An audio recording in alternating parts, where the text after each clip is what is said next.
He picked the wrong family, and not scared of a conflict, and we're not scared. We're not running. We're coming at him.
Hey guys, welcome to the Think Tank.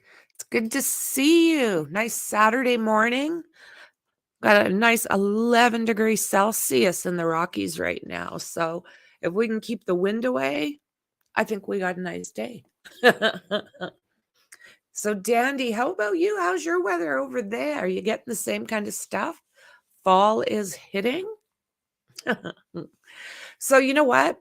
Today I want to talk and go through some of the documents from the last time Barry Morphew was charged.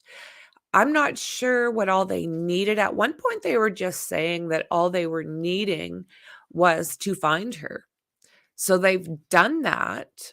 And I've got something, Dr. Badan. He is very, very well known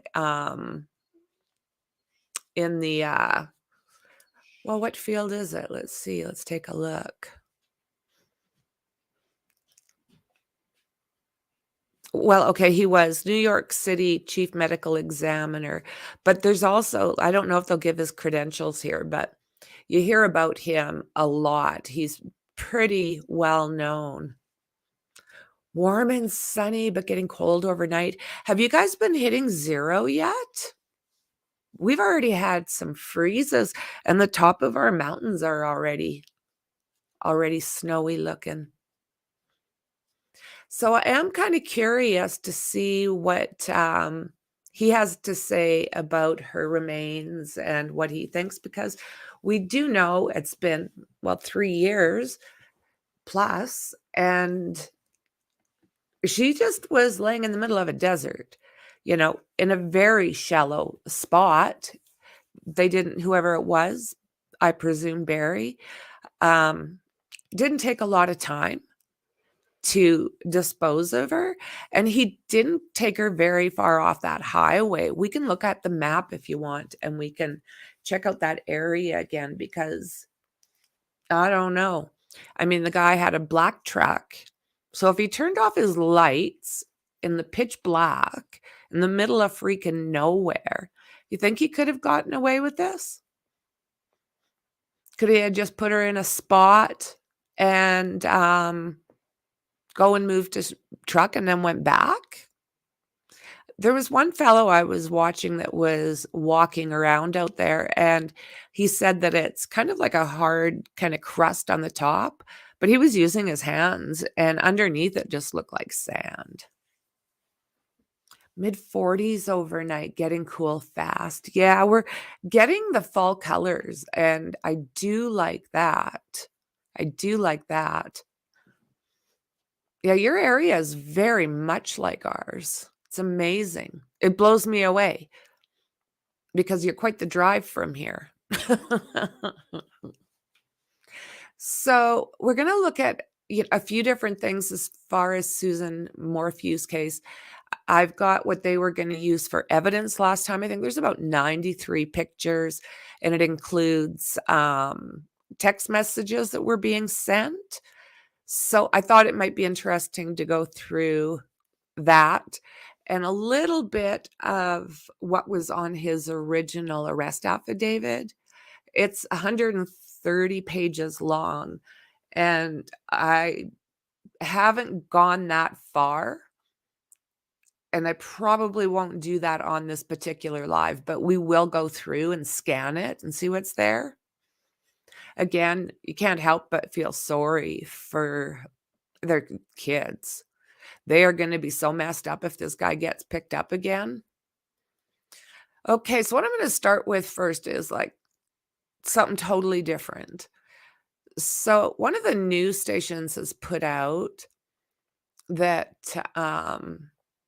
there's a drop of that red stuff found on, that sheath.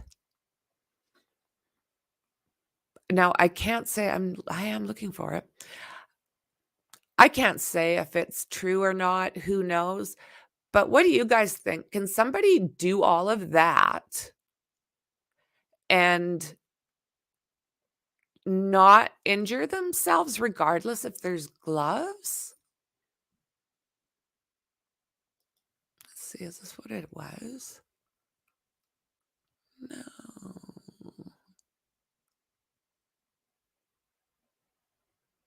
Well, let's see here, Newsweek. So this is what they're saying anyways. Let's just make sure we're all hooked up together. All right. So what this does is I was talking to Dandy earlier about what this could mean. And I mean, she made some really, really good points. What can be trusted at this point and what can't. So I'm looking at from the side of that it is his. I'm just it's not factual, it's not anything. It's just something I'm mulling around in my brain. So if he did do this, hypothetically, does that explain why he was wearing gloves? Like, we've heard that he wore gloves the next day when he was giving one of his lectures. I have to look at when he was stopped with him and his dad, and they were stopped. I don't recall if he had gloves on.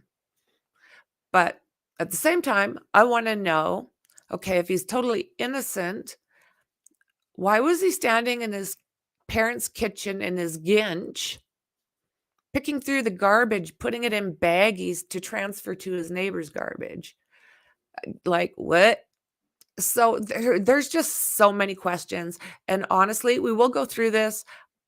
I'm not taking it like it's Bible, I'm just taking it for what it is, and see if it makes your head, like, kinda wonder how a lot of things are possible. Like, how did he not leave DNA?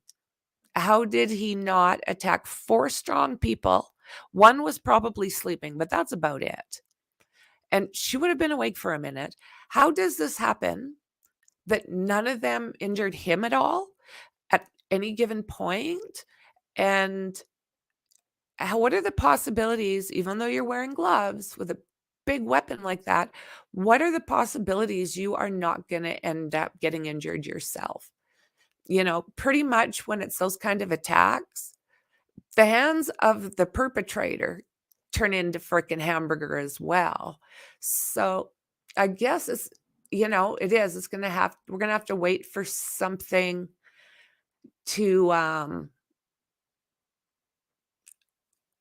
oh, sorry. Um, Distracted for a second. So yeah, we're gonna have to with this, we're gonna have to see what happens as far as can it make or break? Because they're just basically saying that there was a drop on the sheath, and that drop is what they're figuring might be allegedly Brian Kohbergers. So that's basically what this article is about. But I wanted to touch on that. I didn't want to leave it out because I don't know. I don't know if we're going to see more on that. Like I said, take it for what it is. Okay, where am I? Here, we got a couple of these. Let's look at this. Susan Morphew's remains found in the desert, likely preserved enough to determine cause of death, Dr. Badan says. So he is the New York City Chief Medical Examiner. Dr. Michael Badan, I think it's Baden, believes the desert conditions likely preserved her remains. We know that she was kind of scattered about, but I wonder if he's meaning that that would be a good way to even preserve the skeleton enough, or I don't know. So missing Colorado. Susan Morphew's remains were found last month buried in a desert area. Forensic pathologist Dr. Michael Badan believes the remains are likely well preserved, enough to determine her COD. Authorities announced last week that Morphew's remains were located in the area of Moffett, Colorado, in Saguache County, about 45 miles south of her home in Maysville, Colorado, where she was reported missing on May 10th. Unless disturbed by animals, and you can basically assume so because they were scattered, right? They even went back and did another search looking for whatever. I'm not sure if they found anything, but they were back there in full force. So desert conditions where her remains were found in Moffett likely preserved her bones and other potential evidence related to her passing. The skeleton should be intact, so if there's any kind of injury like a gunshot wound or damage that other weapon can cause, or being hit in the head with something, the bones should be intact enough for that diagnosis. Gotcha. That's what I was wondering. Like it says here, they found her remains in a shallow grave. It's just like, wow. Back to the Morphew case. The moon on May 10th, 2020 was 88% illuminated. Plenty of light to navigate in that dark area. It's flat and open. Ah, wow. Okay, nice. Nice. Good job. I like it. I like it. So Baden also added that neck injuries are a common cause of passing along women found passed and alone like Morphew. If the body was in a grave, obviously it indicates somebody did it, he said. Those who die of starvation and dehydration in the desert are frequently found on the surface rather than buried underground. That makes total sense. So the Saguache County coroner is likely performing x-rays of Susan's remains to see if there's anything like a bullet located. They're also examining the crime scene to see if they can find other evidence in the area where she was found, such as bullets or cigarette butts, bottle caps that may contain DNA. If Morphew was wearing clothes at the time of her death, he added she may still be intact. Her clothing may contain information such as residue or stuff indicating the signs of a struggle. Former chief medical examiner believes the Saguache County coroner has already found about 90% of the information they need for Morphew's autopsy report, but toxology and other lab tests may take weeks or months. So we know that they did find Susan Morphew while they were looking for Edna Quintana. So I have not heard a word about Edna since this came out. So I hope that she's getting the respect and the dignity of a really good search. 5 people have disappeared or been found unalived in the same area where Susan's remains were covered, she noted, including Suzanne, Quintana, Crystal Reisinger, and an unidentified man whose remains were found on July 26th and another unidentified person who remains located in Saguache County last weekend. Suzanne's sister, Melinda Moorman-Balzer, released a statement shared by a local journalist. Okay, my tongue's sticking to my face.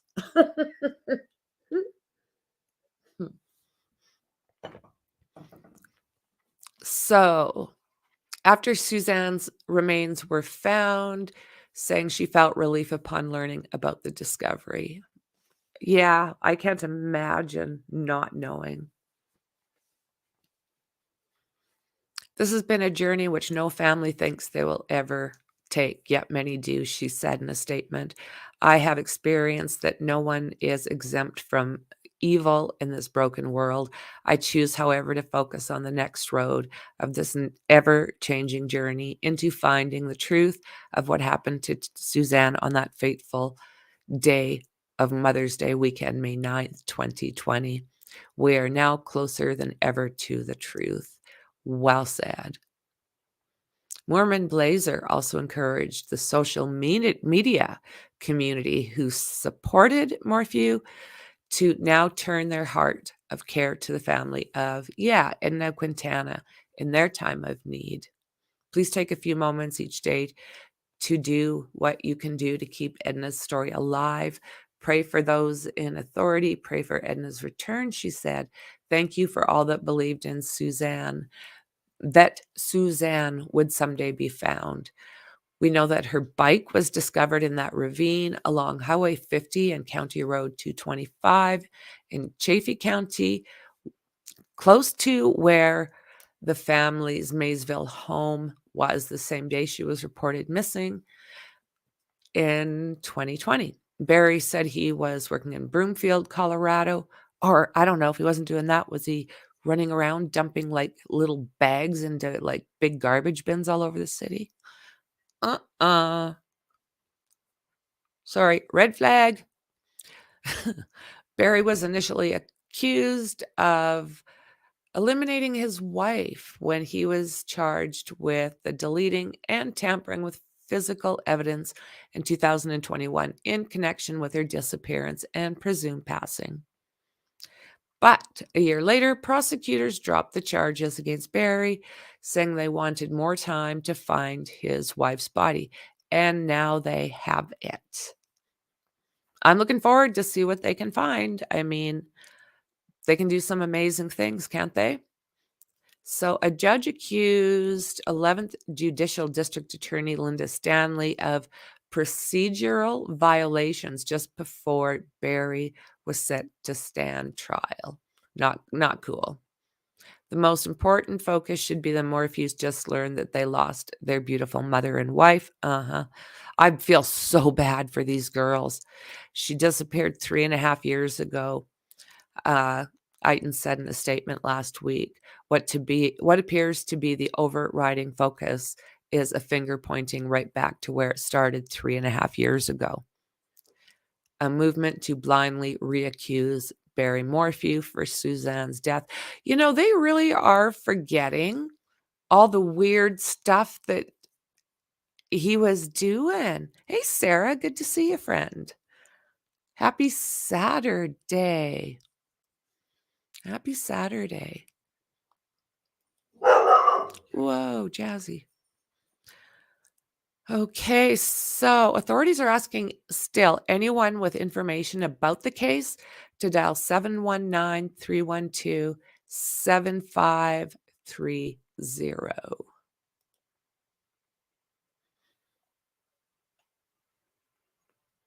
Nope.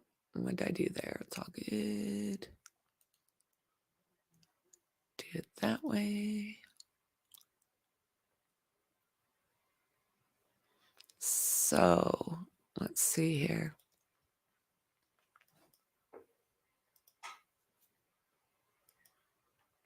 So this is Susan Morphew's husband reacts as remains found. Okay. I have not seen this. Is this actually going to be him?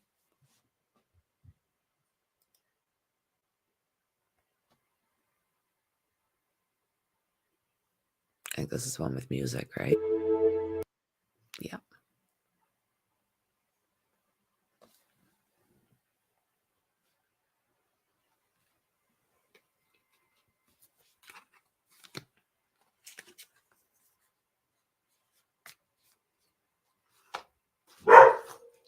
Just, you know.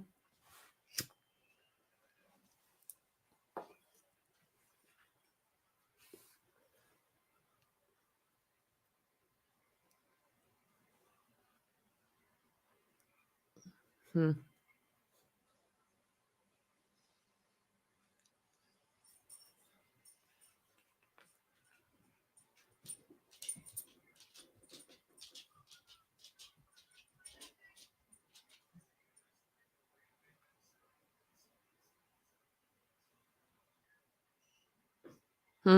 I don't know about that. What do you think? Did they get it wrong? What are you guys thinking?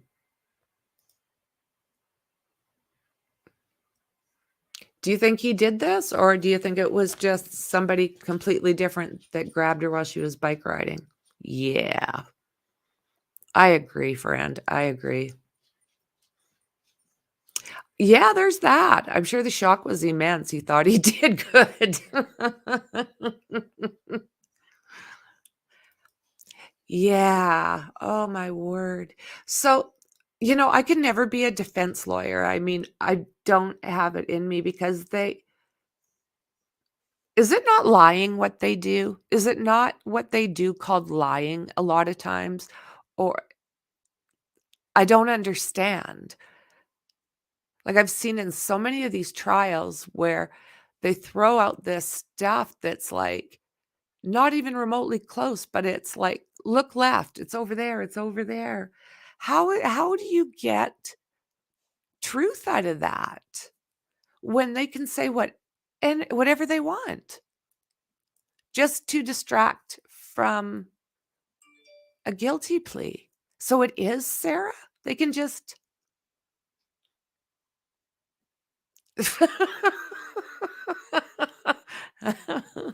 Yeah, right? Unreal. Yes, exactly. Outcome, it's the Cougars. It has to be the Cougars. It does seem like it's Sarah. And I really, from watching all of these cases and they stuff, the Delphi thing right now with throwing in this Odinism stuff, like what? And they just seemed like they can throw out anything, but the prosecution can't do that. A citizen cannot do that. So, isn't it ridiculous? It's just like, and I don't even understand how they can do this and give names. Oh, word. Right?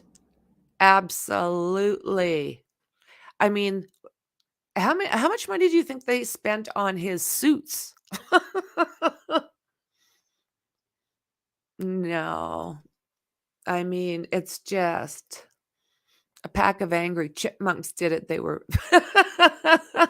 Yeah, because remember, that's what Barry was actually saying because they seen him running around the backyard. Like, that house is big, running all the way around it. So they're assuming that yeah, I was looking at, sorry, the comments. I'm assuming that he was actually chasing Suzanne around there because I can't see him getting home from work, getting out his little gun, and going out there and blowing up chipmunks all around, like running around like Robo-Man or something, shooting chipmunks. It's like, are you kidding me? It had to be at least 72 of them, right? At least they brought their friends. No cameras on his face. So is this new? I didn't see that. But I did hear that did you hear that one, Sarah, where they said that the camera was zooming in on his crotch? What? First off, that wasn't from them. And second off, I think, no, he's not gonna have any. He was saying something about, I don't know, he had a zipper down or something, and I don't know how this got. Person probably didn't even know about it, but all of a sudden, it's like, "Oh, yeah, we can't have cameras in, like, look what they're doing." It's like, "Are you what?"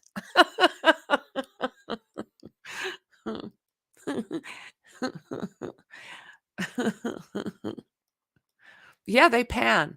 Alvin and the crew. Good day, Perry.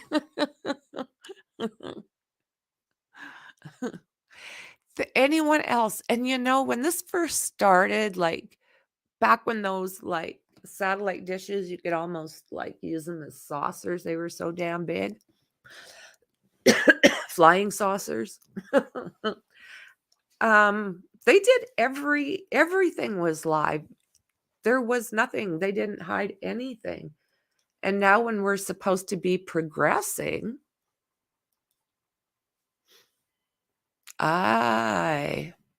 she went silent on all devices right around the time he came home. That's right, because she was talking to her love, and she didn't respond, if I remember correctly, right? I think it kind of became an issue with this case, wasn't it? Wasn't this the first time? Because Richard Allen's fighting to get cameras in. OJ didn't get to vote. We seen all of that.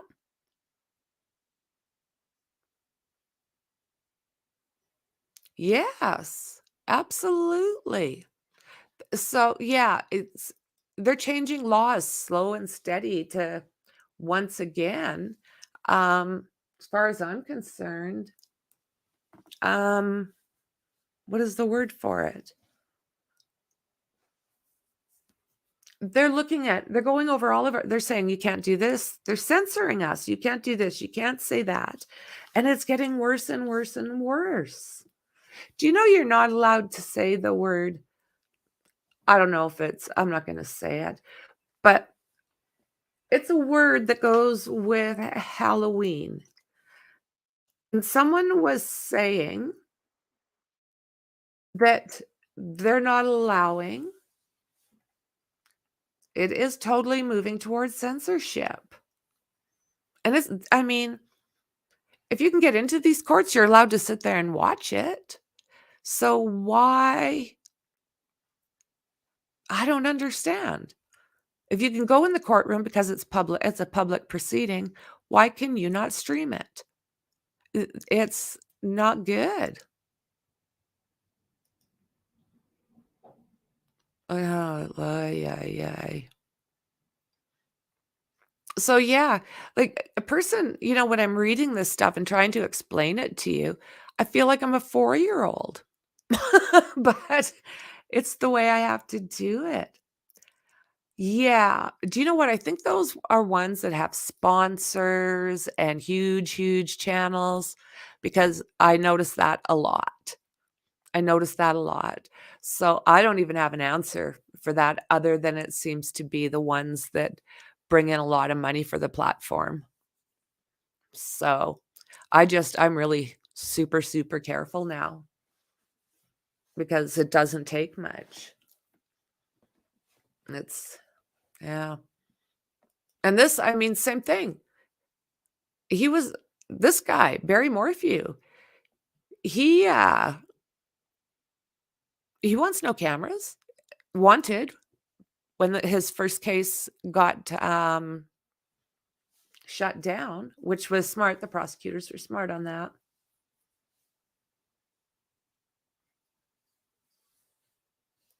Quadruples, right? This is it. Don't get yourself caught up in quadruples and you don't have to worry about cameras.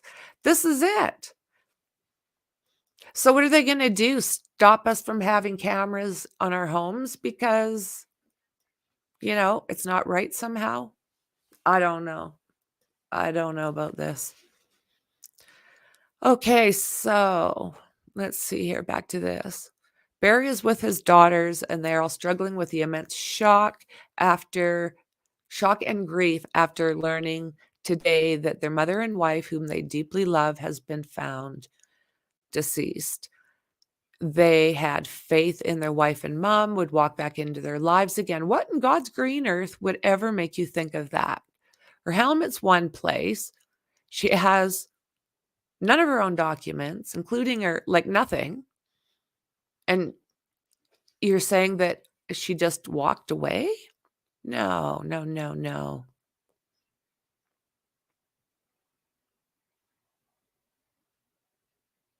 Extensive search for Suzanne Morphew along the banks of this river after she disappeared. So neither the DA nor the authorities notified Mallory or Macy about recovering their mom. They just told Barry. And from what we know, Barry is as innocent as day one. Linda Stanley and law enforcement got it wrong. Yeah. We hope the authorities will quickly admit their wrong persecution of Barry, an innocent man, to treat the Morphews like the victims they are and charge the person responsible for Suzanne's passing. The Morphews would appreciate their privacy during this deeply emotional and personal time. Suzanne, a 49-year-old mother of two, disappeared on May 10th, 2020, after going on a bike ride on Mother's Day. So, yeah, she threw her bike into a bush, walked up a ways, threw off her helmet, and just gone for 3.5 years and ended up like 45 minutes from home. No. Her bike was found later that day in a ravine 140 miles south of Denver. Police say that her scattered remains were found on September 22nd, 50 miles from her bike and in the desert area of Moffat, Saguache County. She had been buried in the shallow grave, and her bones then dispersed over the years, the coroner said. It took several days to identify her remains. In May 2021, a year after she disappeared, Barry Morphew was arrested and charged. Later that year, prosecutors dropped all the charges against him after a judge criticized the district attorney's office for the way it handled discovery. You see, that's just BS. Like, come on. You can't be playing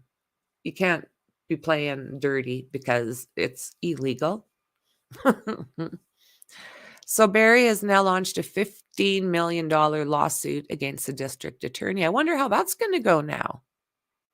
While the case has garnered attention from around the world, it has touched our community, the sheriff's office said deeply. County Sheriff John Spezzi said Wednesday, "We have never stopped our investigation and will continue to follow all leads in the pursuit of justice for Suzanne."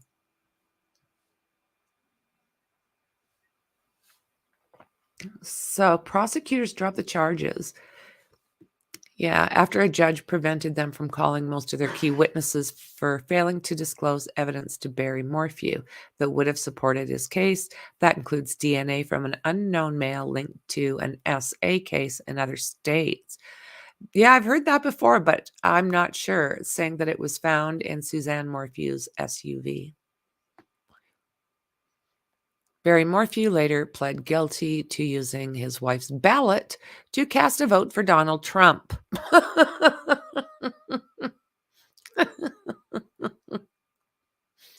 Yeah. In their arresting affidavit, prosecutors claim Morphew changed his story as evidence emerged and failed to tell police that on the day Suzanne disappeared, he stopped at a location where her cycling helmet was found. Morphew, a keen elk hunter, later told the police he drove that way after he spotted an elk he wanted to hunt. But oops, may have got his bride instead. Jesus, Lord Murphy. Are you Stishka Bibble?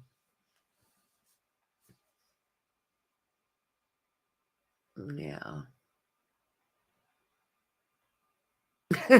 Shut up, Iris. You kissed him on the lips.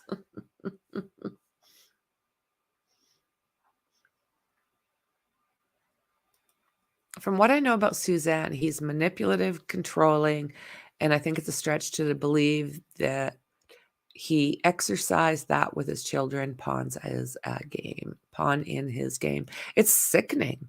It's sickening. I mean, the girls even look confused. I'm sure it was the best day of their lives when he was let out. So what do you guys think of this? From the New York Post. This is a couple years ago, but I found it interesting because it's the first time I heard of anything along these lines. So, mistress of man accused of killing missing wife, arrested for trespassing at his former home. This woman, have you guys heard of her before? Yeah, he does keep his kids close. So, are you guys familiar with her as a possible mistress? Show. So, yeah. Shosho Dark was busted for allegedly returning to Barry Morphew's former home. I had no clue, guys. I had no clue about this. Yes! Yes! Yeah. A couple years ago, this was out. She stole a package off the porch. Yep. That's the gal. The alleged mistress of Barry Morphew has been arrested for trespassing after she visited the Morphew's former residence and removed a package from the front door, cops said. Morphew himself is out on bond after being charged with, deleting his wife, Suzanne Morphew, who has not been found, but she has. So his gal pal, 51-year-old Shoshana Dark, was busted for allegedly returning to the accused deleter's home. Police say they have received a call from the current residents on Monday who reported they'd seen a woman drive up along their driveway onto their property, retrieve a package. Investigators reviewed several different home securities, recordings, and verified the woman recordings and verified the information provided by the home owner, police said. Police obtained a warrant to arrest Dark on Tuesday in the Maysville area without incident. She was taken to the Chaffee County Detention Center and charged with criminal trespass. Morphew, 53, was charged in May with first degree and other counts in the presumed passing of his wife, Suzanne Morphew, who was reported missing after she didn't return home after a Mother's Day bike ride back in May 10th, 2020. So Morphew pled not guilty and was released on bond on September 20th. After posting a bond of $500,000, he left the Chaffee County lockup alongside his and Suzanne's two daughters. A judge ordered Morphew to wear an ankle monitor and primarily remain in the Chaffee County area. His trial is expected to begin in May. No can do, though. Dark was interviewed by authorities in December after it was reported she was romantically involved with Morphew, which she denied. Investigators said she deleted items on her phone, including possibly a second phone number for Morphew. In front of them, she was evasive in responding to questions. She told police that she did not know Suzanne. Numerous Salida residents reported that Dark was in a relationship with Morphew between December 2020 and April 2021, dating back to July 2020. However, this has not been confirmed, the affidavit said. The FBI observed Barry's truck going back and forth between Dark's home, typically between 9 p.m. and 11 p.m., sometimes staying overnight, court documents stated. Law enforcement also confirmed that the two checked into a hotel in Colorado Springs on February 12th for Valentine's Day getaway. Are you freaking kidding me? Oh my God. Sorry, that one just kind of what? Surveillance footage shows Morphew carrying Dark's luggage while she holds flowers. I'm gonna hurl. The affidavit says Suzanne Morphew had been taking steps to divorce her husband in January 2020 that he did not want. So what, this is the girlfriend? Or the lawyer? I think it's a lawyer. She told her family and close friends about her intentions, secretly recorded her notes of abuse in her phone because Barry monitored it, confronted Barry in arguments that she actually recorded with help of a friend, finally sent him a text 4 days before she disappeared saying she was done. Let's handle this civilly, investigators wrote. They keep saying it was 131, 130, and 129. It's big. Barry Morphew insisted to investigators that the couple's marriage was perfect and she had no intention of leaving him. Nope. But the avid hunter's statements about his actions before and after Suzanne's disappearance have all proven to be false and misleading. Not a good look, Barry. Not a good look. Did she look familiar?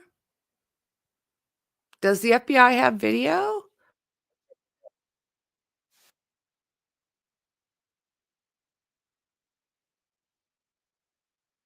Stop. I say stop. Sorry, ad was popping up.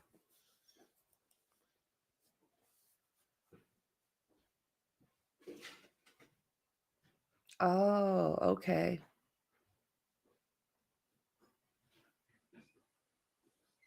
Yeah. So what, this just lasted a little over a year or something with this woman? Am I getting that right? They have surveillance footage at the... So the FBI does. FBI...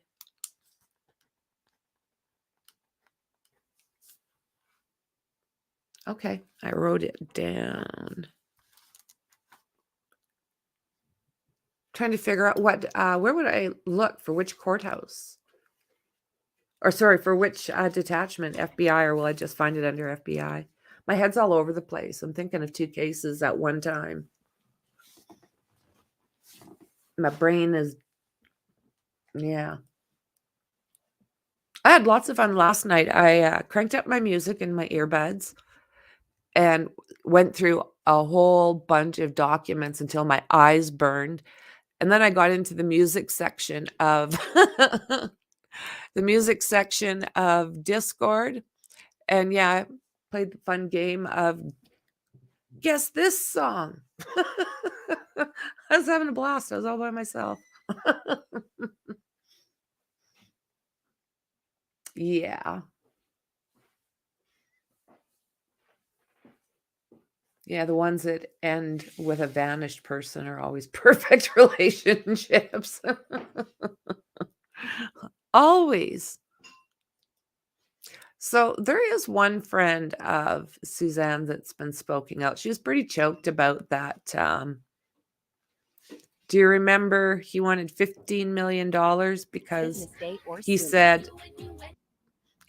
that he was traumatized and he shouldn't have been in court and blah, blah. This person $15 million. Anyone would have been happy to be friends or neighbors with her.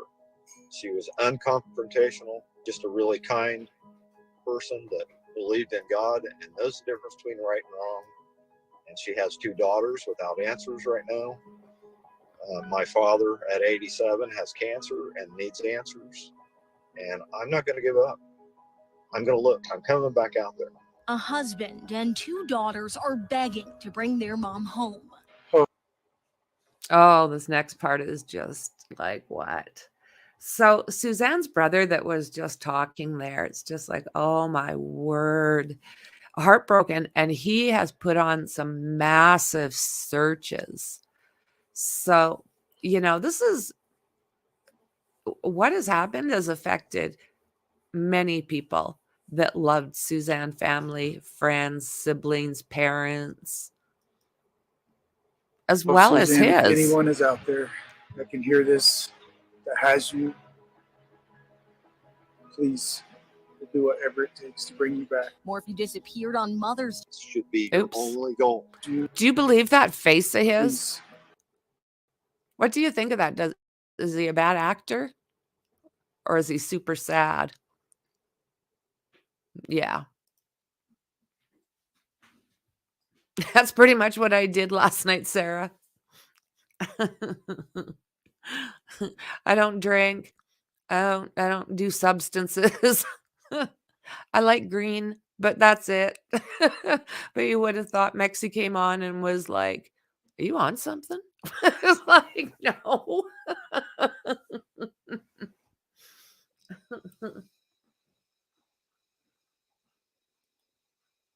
Yeah, it's just sus. The whole thing. Yeah, man.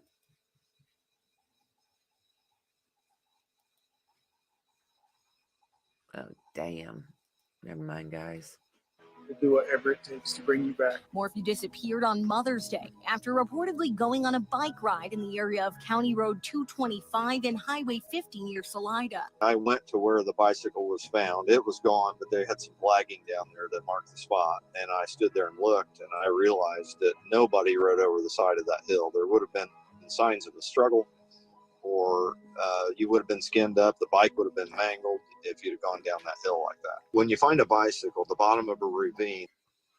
See, that's the thing. Like that bike, I took a look at it and it was like nothing wrong with it. That's not what happens. And if you're bombing through because you're falling, I mean, you got the bike trail, you're going to see the person's like trying to stop that bike from going too far. But this thing just looks like it was tossed.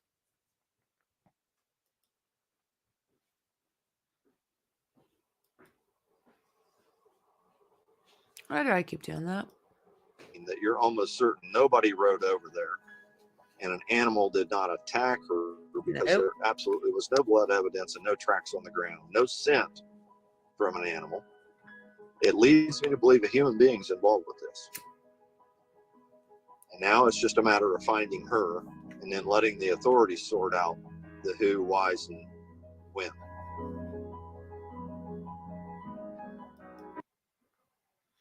So, have you guys heard anything about a possible gun being used in this case?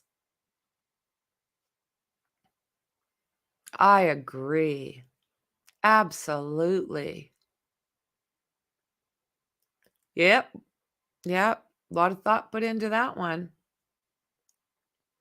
Yes? Oh my God, this guy.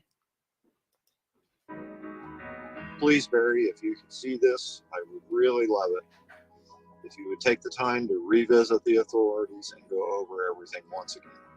Take a voice analysis and a lie detector and clear yourself. Put my mind at ease and everybody out there's mind at ease. If you want to shut the rumors down, that's the way you do it. You need to find your wife. That should be your only goal, is to find your wife. And whatever you're asked to do by the authorities is what you should do. If you're not guilty.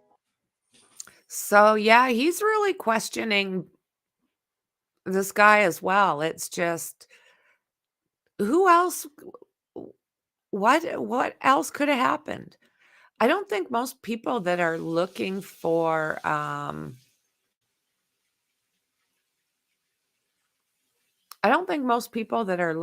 family do it lightly. I just can't imagine being in the scenario where you have to. And I can't imagine if I did go missing, I can't imagine my hubby just sitting there drinking coffee waiting for news, you know?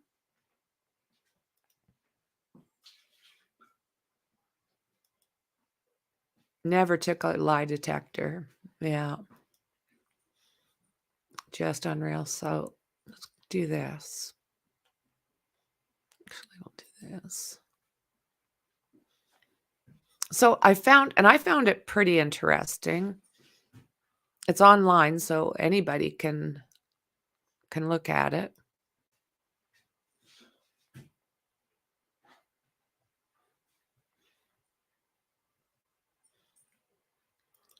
So I got the exhibits from the last case. They put the exhibits out.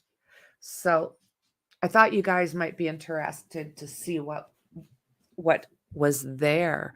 Maybe we can have a little chit chat. Hello, James. Good to see you, mister.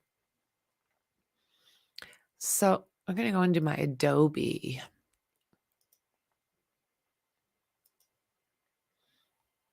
And I'm sure we're all, this was October 18th, 2021.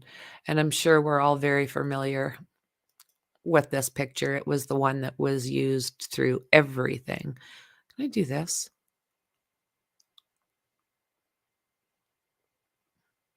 Maybe that's better for you now. Chop, chop.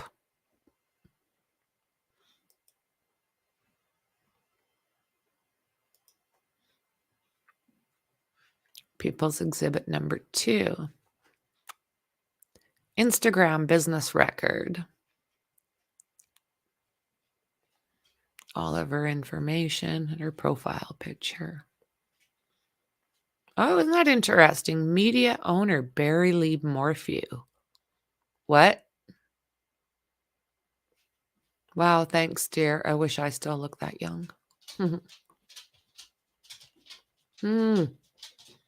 So yeah, I've had to flip a few of these around because they're not.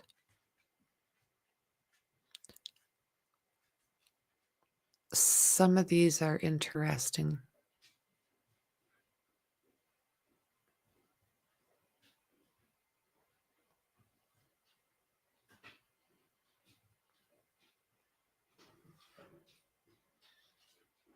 Okay, so this is from Verizon and Susan. This is Susan talking to different people, including Barry off and on. So let's see maybe we can figure out a frame of mind. We know she wanted to leave, but was she scared? So this is Suzanne. I'm not seeing a date, but 10:10 in the morning. He's not stable. It's guilt. It's desperate measures he's taking. So he knows more than he should. My heart is aching for what he did today. She and I had a peaceful, fun week. He came in and wrecked it. And left, making her feel bad for him. It's sick. He looks for any reason to run. It can be small, and he blows up and takes off. I believe there's still another. I can't win with him. He's too good at manipulation. I feel stuck. I can't let my health decline again. Did he just get home from his trip? Probably feels guilty for missing her birthday. Oh, he missed one of their birthdays. Her birthday. This way he can manipulate it into a situation where he doesn't look like the bad guy, the victim again. And does he ever do anything wrong? He was gone from Tuesday night last night. Called yesterday and said he was injured again in his leg, with his leg, and coming home. Yesterday was supposed to be the first day of season.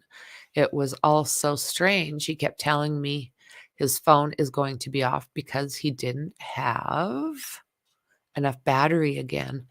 That is really weird. I'm so glad you and Macy had a good week. I'm sure she can feel the difference when he is there too. So she was talking to people about him, there was lots going on in this relationship.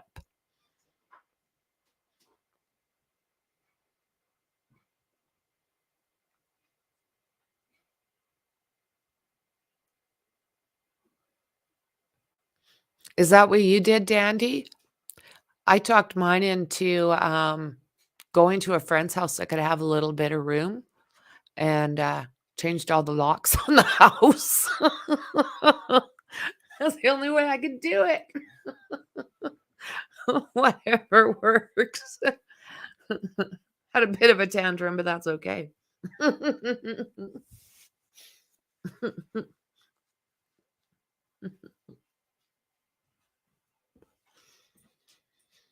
Okay. Almost clear his conscience. You can look at me in the eye the whole time. He couldn't. Same this morning when he told me his stories. No eye contact. I can't handle the unstableness. The day he cut his leg, I can't handle his leg and accused me of wanting to go back to town to get his meds and talk to someone. I came back with, I can't question you about another, but you can me. He literally opened his eyes wide door when I was driving up the mountain, like he was going to jump, his usual tactic when I bring up another. Then he pulled the girls in and told them everything. That day I lost respect for him. He doesn't get it. Everything, I don't think he sees that way, though. I would never be interested to hear his conversation with the girls. Macy mentioned us separating today or divorcing. She wants us happy. She's tired of the tension. So there's a lot in these. She was definitely telling people that she needed out. She said she couldn't just go to Gunnison and live with Mel. My heart broke for her to hear. He plays the hurt one. Does he have enough balls to take them with you there? Says he loves me, but I can't handle the pain from me not giving him love he needs. He doesn't mention all the damage he's done physically and mentally. Makes me sad that Macy has to put up with that situation. How do you feel about separating from him? He sat there. A ringleader of the day, he cut himself and told them all the things I believe and got them all upset and was just sitting back and egging him on as if he felt justified and happy they were taking his side. I was sickened. I told them I was hurting for 2 years because they never knew. I told them I was hurting for 2 years and they never knew because that's what parents should do. I feel no peace when he is here or safe around him. He's lost my trust. He will do anything to come out looking good. It makes someone I don't like. I'm sorry. I just feel lost today. This is the lowest I have felt. I hate burdening. Oh my goodness. She seems like she was terrified, guys. Like, what the hell? What the hell?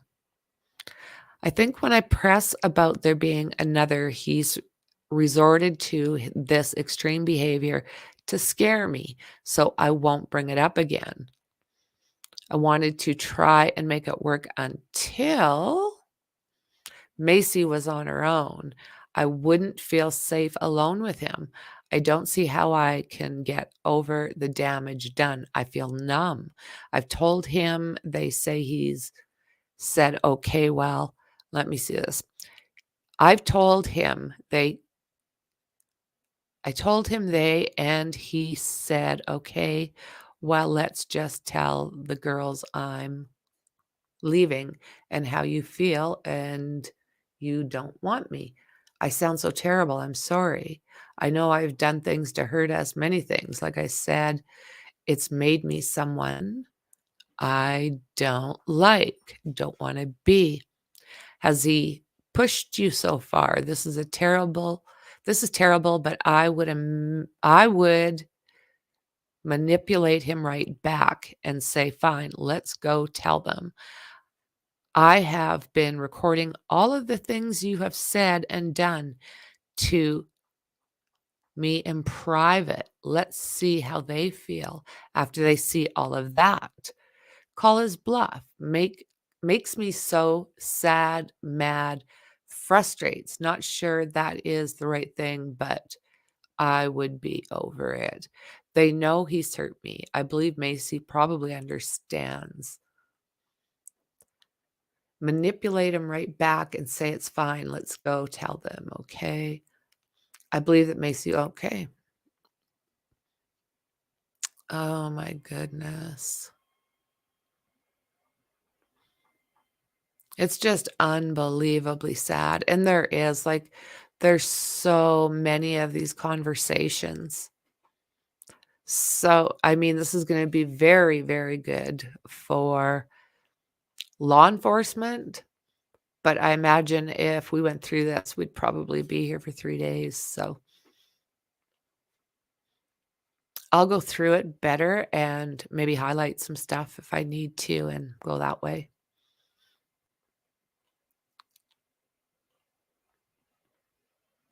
Okay, I'll turn this around now. So the bus stop.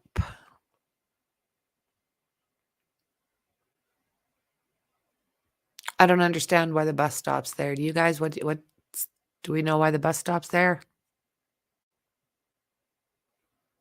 There is a ton of information. I've got it, friend. 131 pages? But I'm in the middle of going through that.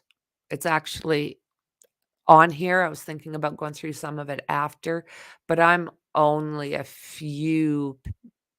little bit into it. I have to keep going back and reading it and back and reading it. It's just what?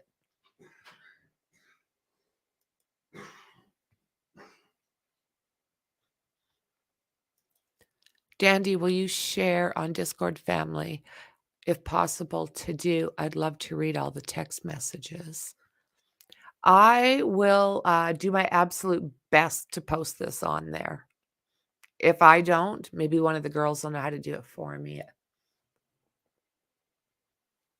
He did a lot of garbage dumps.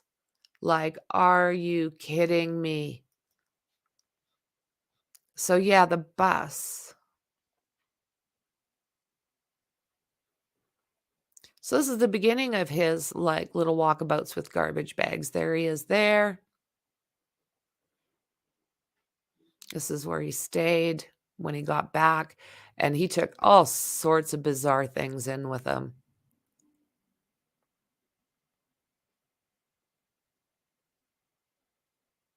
And there he is. They're going in. So what all has he got there? No garbage bags, right? No big bags.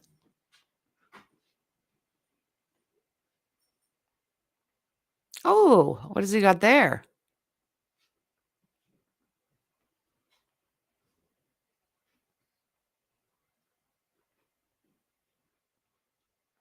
This guy's just shady AF.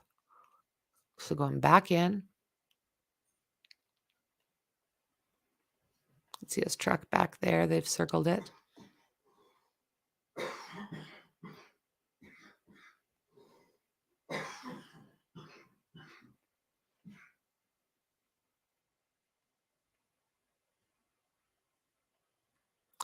So I think these pegs, there's the work site. I think the pegs are where he was dropping the garbage. Nope, another one down here. His hotel's right there. And that way to the work site.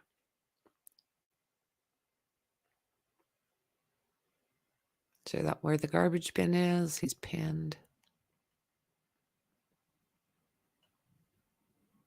I'm doing nothing, officer. Nothing at all.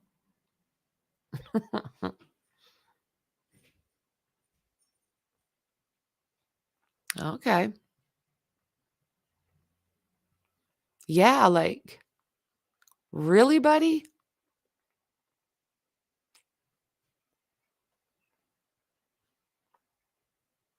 He's at least he's a tidy bookkeeper.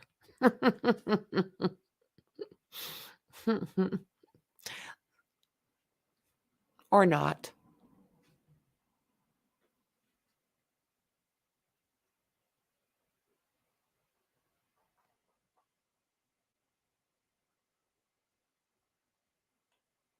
He just spread whatever that was all over the place, like everywhere.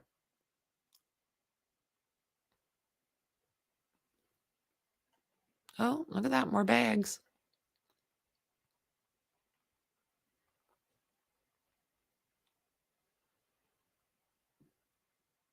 Where's he going? Because there's more.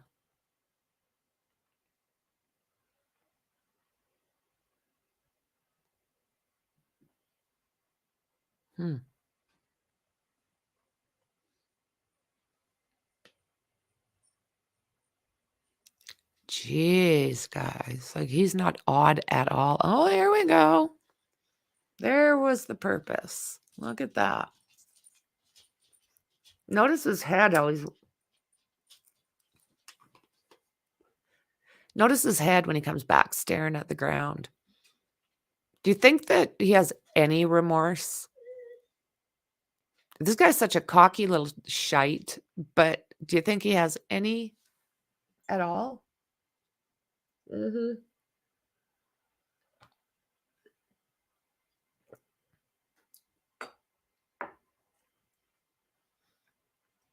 Yeah, he changes his clothes like a billion times. Unreal.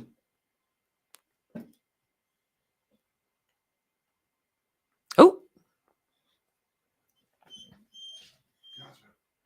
So this is interesting too. I think I'll just bring the shovels and stuff into my hotel room because I think that's what everyone would do. Good God.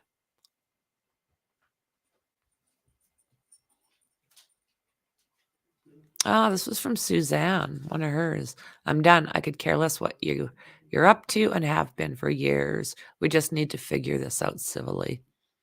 And that's, I think, what made him snap.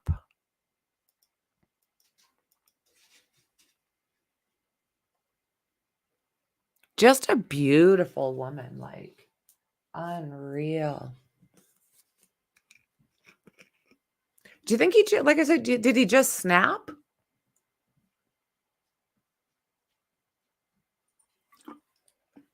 I really don't, I don't know. I got questions.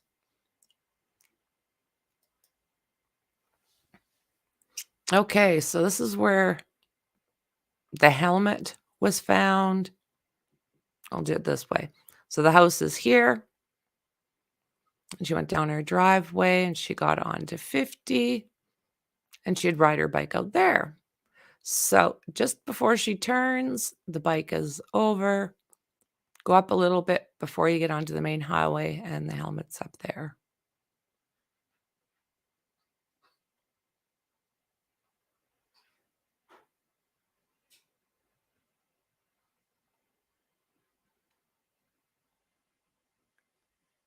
I don't really know what that one's about.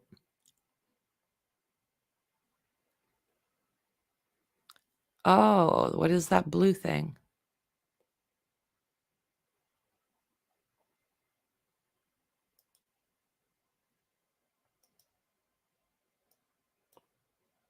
Is that what they're looking at?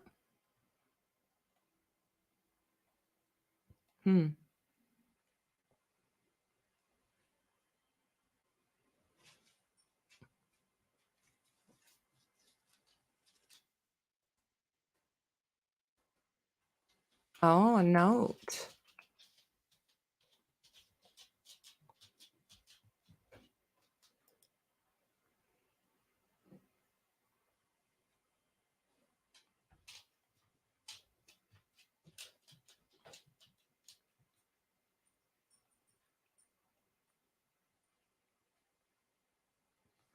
Yeah, that was the thing. Everyone was wondering why this bed was stripped. I guess that was unusual. And there's that infamous spy pen. That's just cool.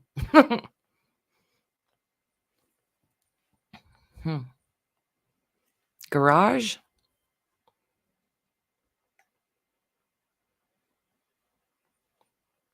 So this must be the darts, those tranquilizing darts that they've been talking about.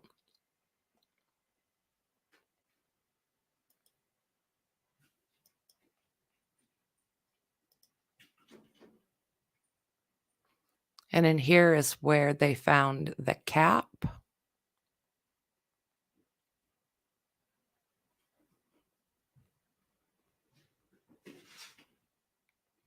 Another piece of it, I'm supposing.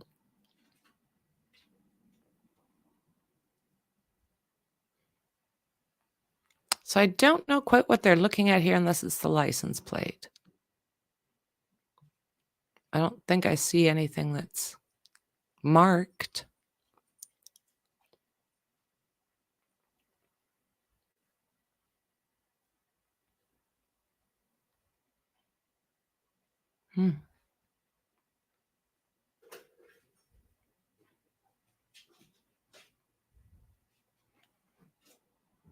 Her purse and everything that she left inside of, like it was all left inside.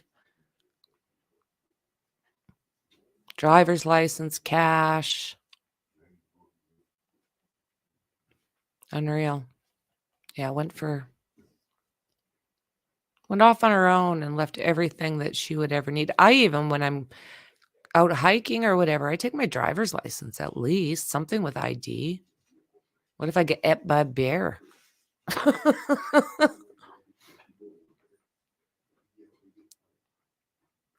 So I'm not quite sure what this is indicating, other than a really messy fireplace. So these ones, those are his knuckles, right? And there, even in here.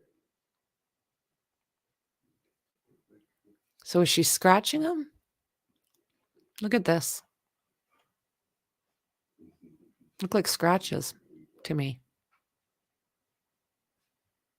Nail scratches. The arm.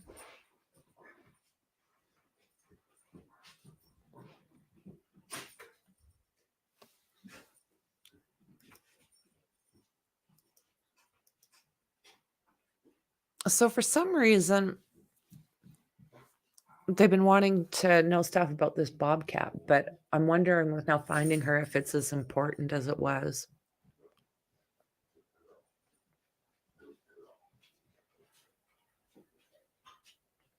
Because I personally don't think it was used. So those are all the pictures that they had for the trial. Yeah, the bobcat.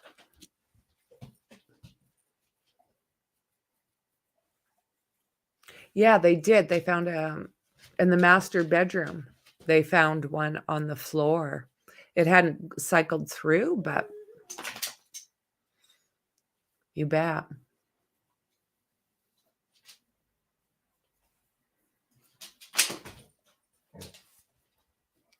Yeah. So, hey, Wolfie. Oh, Barry Morphew-'s all scratched up. Barry Morphew-'s his arms and his hands, and it looked like kind of like nail scratches, or like she dug her nails in. That's what it kind of looks like to me, but I'm not sure. So right now, there's not a lot. There's that probable cause. So I might go through that and highlight what I think maybe will help us, but I don't think we want to go through 130 pages. It's a long one. Unless I'm wrong, maybe you guys want to. Maybe you want to. Stuff not steady. They should start swabbing that stuff to try and collect DNA. Oh, absolutely. Not good. I was thinking anything that points in his direction. Hugh's red flag. Absolutely. Do you guys want to see that? It's long, but I'll do it if you want. What do you guys think? I got 1 yay. How about a 1 for yes, 2 for no?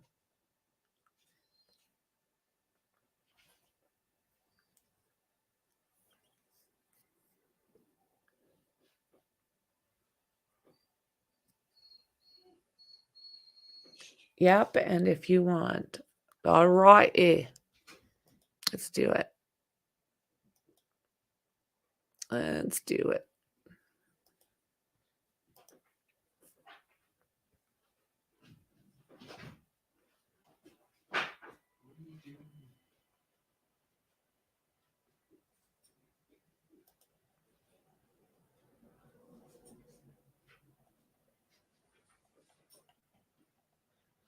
Okay.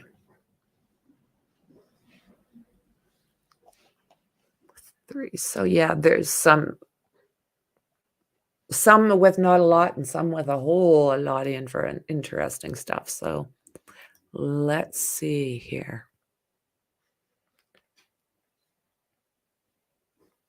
Hey, Mel, good to see you, friend. Good to see you. Okay, well, I'll read a little bit and then I'll check in to see what you guys are thinking. Thoughts. And then I'll read a little bit and come back and chit chat, see what we've got, right?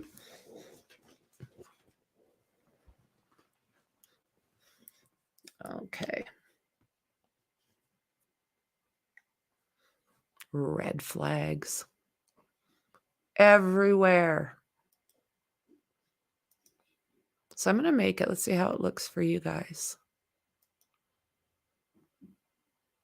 Nice and clear. He is a walking red flag.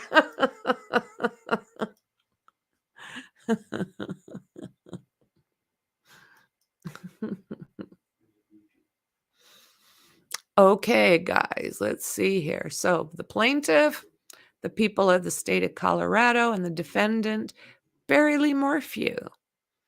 And the attorney for Barry, Linda Stanley, is district attorney, 11th Judicial District. Address, case number, and warrant for arrest of defendant upon affidavit. Name, Barry Lee Morphew. Date of birth, October 17th, 1967. 5'10", 190 pounds, blue eyes, blonde hair. Social Security redacted. In Colorado, address 1026 Poncha Springs Lane, Poncha Springs, Colorado. And the agency is the Chaffee County Sheriff's Office. To any person authorized by law to execute warrants within the state of Colorado, you are hereby commanded to arrest Barry Lee Morphew and take him without unnecessary delay before the nearest judge of court and record to be advertised. Judge of a court of record to be advised of the criminal charges that have been or may be filed to wit. So the charge is unaliving in the first, class 1 felony, tampering with physical evidence, a class 6 felony. Attempt to influence a public servant is a class 4 felony. Okay, there we go. So the affidavit for arrest warrant.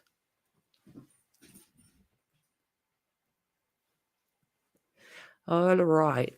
The undersigned, duly sworn, deposes and swears that the affidavit is made in support of an application for an arrest warrant for Barry Lee Morphew, aged 53, DOB, October 17th, 1967.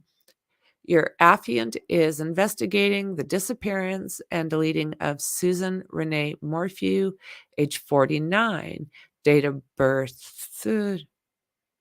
April 30th, 1971, who was reported missing May 10th, 2020 from her residence at 19057 Puma Path, unincorporated Chaffee County, Salida, Colorado, based on the interviews, information, and evidence collected to date.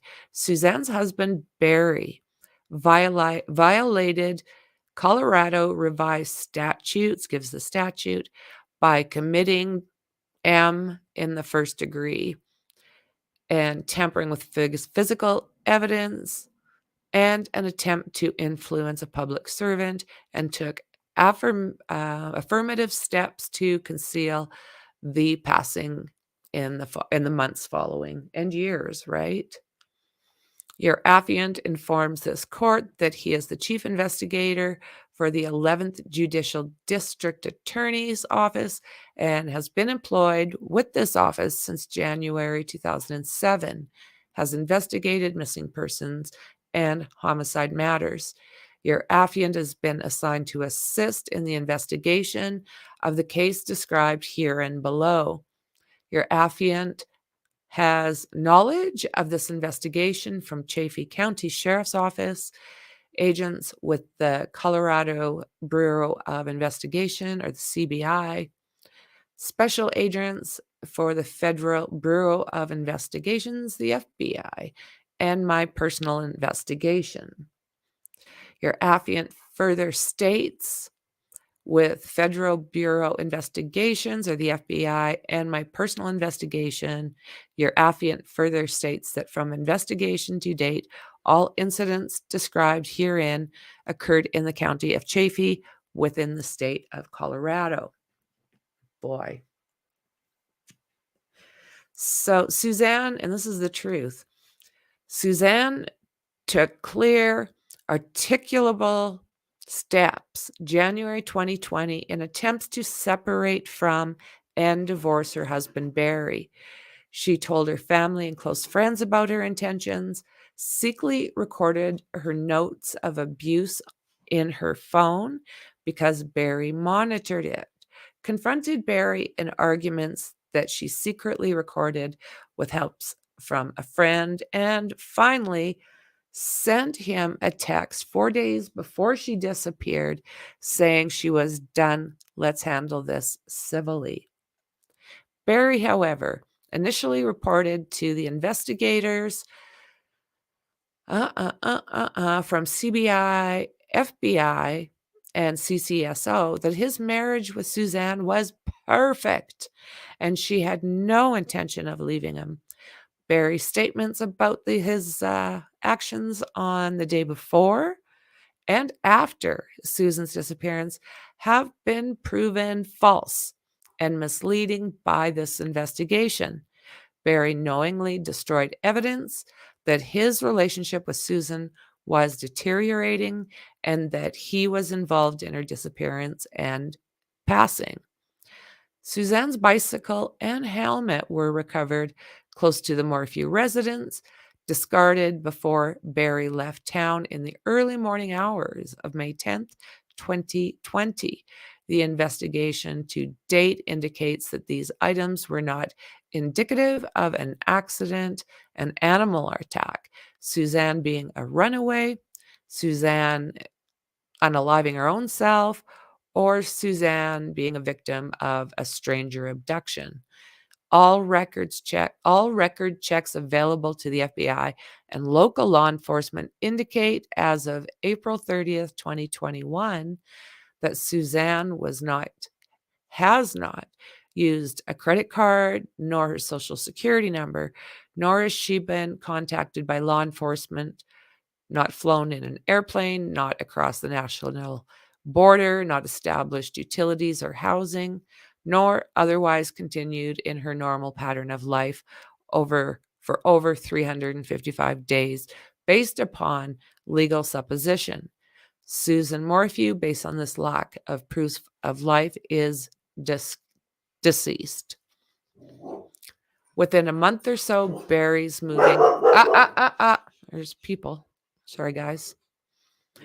Within a month or so, Barry moving Suzanne and their daughters from Indiana to Colorado in April 2018. Suzanne sent a Facebook message of "Howdy, stranger" to a high school friend, Jeff Libler. Suzanne and Libler, who resides in Michigan, began communicating regularly through 2018 and eventually began meeting each other in 2019. Suzanne traveled to meet him in New Orleans, Indianapolis, Dallas, Michigan, and Florida, where they eventually had sex. By September 2019, Barry took clear steps to determine if Susan was having an affair by stalking her at her own residence in Salida. As witnessed by Susan's closest friend, Sheila Oliver, in January of 2019, Barry took Suzanne's phone from her when they were in a resort in Mexico while she was talking to Libler, but he was unable to determine Libler's identity. On May 8th, 2020, Suzanne saved in the notes section of her phone that Barry had accused her of having a boyfriend on May 6, 2020. On May 9th, 2020, while Barry returned, let's see here, Suzanne's last proof of life occurrence at 2 p.m. The 2 p.m. hour when she was messaging Libler with a selfie while Barry was returning to the residence. Suzanne did not respond to Libler's direct message at 2:44 and 2:46, the same time Barry admitting to running around their property with a gun and placing his phone in airplane mode. Yeah, at least he's not sus. God almighty. The computer activity or the telematics from Barry's Ford F-350, the activity of his cell phone, and statements he made to law enforcement on multiple interviews confirms from 2:47 p.m. on May 9th, 2020 until 5:37 a.m. on May 10th, 2020, he took steps to dispose of evidence of Susan's disappearance and passing. He created a false alibi for himself and staged a crime scene. In recent months, following the presentation of evidence by FBI agents to Barry, he has changed critical details about his activities in the 2 p.m. hour on May 9th in attempts to match the evidence. Since January 2021, Barry has admitted that he was actually chasing chipmunks around with a gun around his house while Susan was outside sunbathing, shooting at a deer with a tranquilizer dart, and for some reason finding that needle cap in the dryer, disposing of the tranquilizer solution during his trip to Broomfield, following a bull elk on Highway 50 at 4 a.m. hour on May 10th to explain why his truck would be headed west where the helmet was discarded, and finally stating to the FBI on April 22nd, 2021, that he looks guilty from the evidence and God allowed these things to happen. Wow. Hey, Tracy, good to see you, friend. Hello. Let's see here.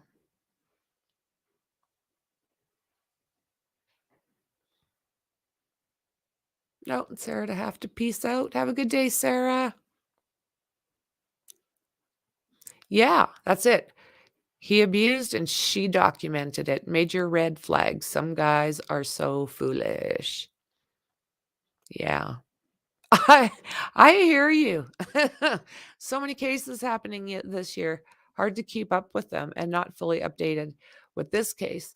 So what I'm going through right now is basically Barry had been arrested for his wife's passing, Suzanne Morphew's passing. They got very, very close to the trial date, and the prosecution said, no, we want to wait until we find her. So now that they found her, I thought it might be a good time to go over the paperwork that's out. It's out there for everyone to find. We just went through all of the evidence items that were going to be used in the last trial. And this right now was the previous probable cause affidavit. So we're going through that. So Susan is the lady that, if you're not familiar with Susan Morphew, she was the one that was just found in that very shallow, shallow grave about 50 miles from her home. And during the whole thing, her husband has been like sus AF. I'm only aware because it's a few hours drive from me. It was big news in Colorado. Oh my, I bet. Close. Yeah, close, Tracy. So this one, yeah, she was just found. They have not rearrested Barry up to now that I'm aware of, unless something has changed while I've been streaming, but I don't think so, maybe. But yeah, she went missing about 3.5 years ago. So yeah, they did arrest him, but then they dropped the charges and kept it open so that if they did find her, they could retry him.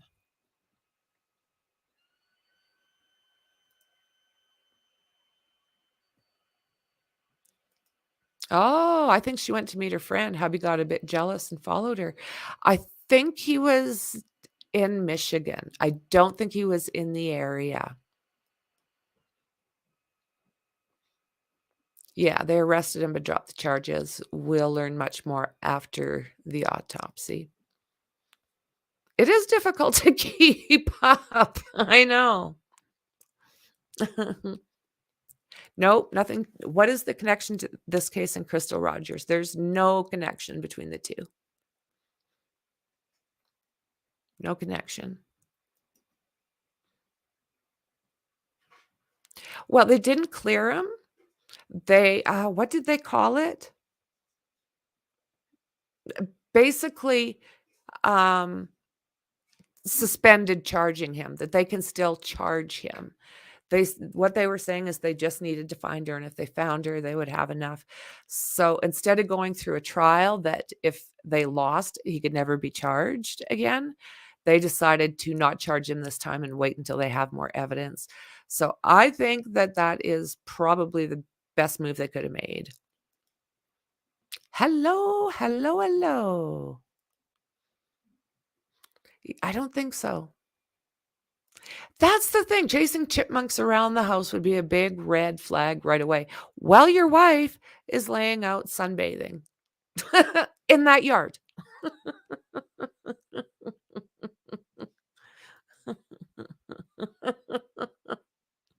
Oh, don't they though? Don't they?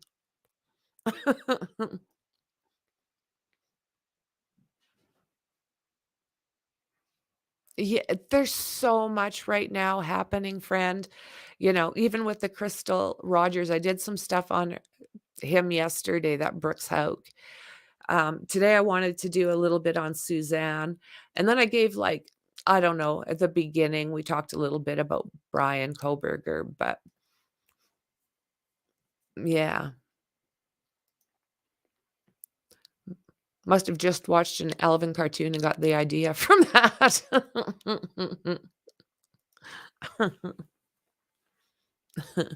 So let's see here. Barry's involvement in Suzanne's disappearance and passing can be organized into the initial scene and interviews.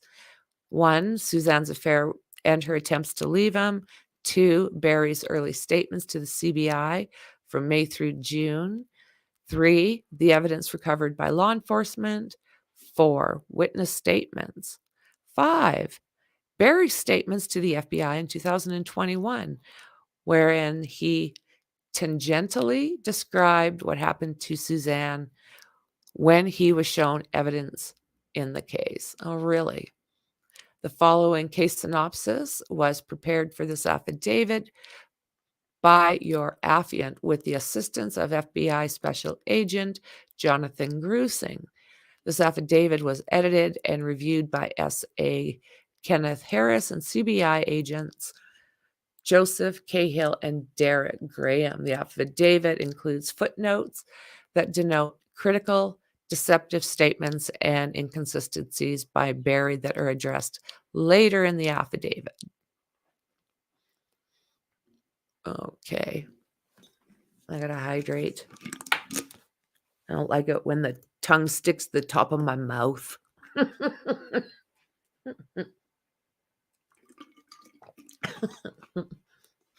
Okay, so May 10th, 2020 at approximately 5:58 p.m., Deputy Damon Brown was notified by dispatch to contact Scott Ritter, later correctly identified as Martin Ritter, by phoning regarding a possible missing person who also has cancer.